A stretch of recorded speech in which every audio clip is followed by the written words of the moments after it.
Setelah aksi besar-besaran yang terjadi di Indonesia, rasanya dunia langsung terinspirasi dengan apa yang dilakukan oleh rakyat Indonesia. Karena apa? Karena setelah peristiwa itu terjadi, seperti efek domino, di berbagai belahan dunia terjadi berbagai macam aksi demo. Dan kalau ditarik ke belakang, demo di Indonesia memang bukan main-main. Jutaan rakyat bersatu, turun ke jalan dengan satu suara, yaitu menuntut keadilan. Momen ini gak cuma disorot oleh media lokal, tapi juga media asing. Dan setelah aksi itu, kita bisa melihat di Nepal, ratusan hingga ribuan orang berkumpul, menyuarakan aspirasi mereka dengan cara yang mirip seperti yang dilakukan di Indonesia. Mereka menuntut transparansi, menuntut keadilan, dan menuntut perubahan. Lalu Perancis juga ikut bergolak. Di Paris, ribuan orang turun ke jalan, menuntut keadilan dari kebijakan yang telah ditetapkan oleh Presiden Emmanuel Macron. Hal ini benar-benar disorot oleh bule mancanegara.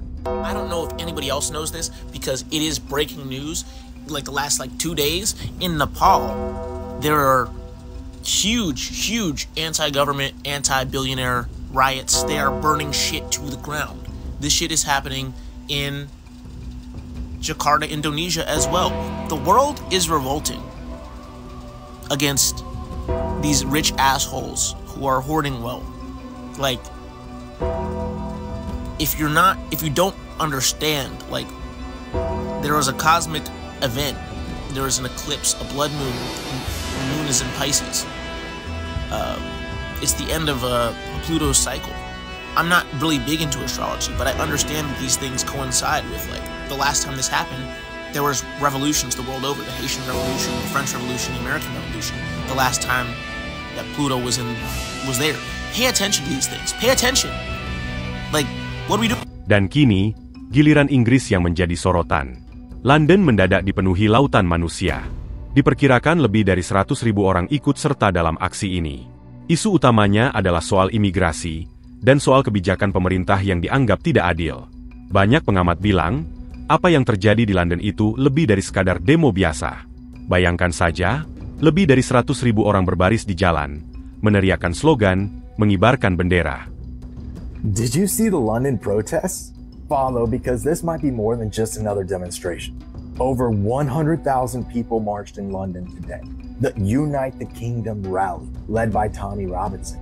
It was billed as free speech protest, but quickly tensions rose. Anti-migrant slogans, nationalist symbols, clashes with police, and around 25 arrests so far. But here's the thing.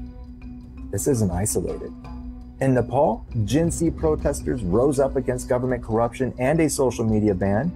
The Prime Minister resigned.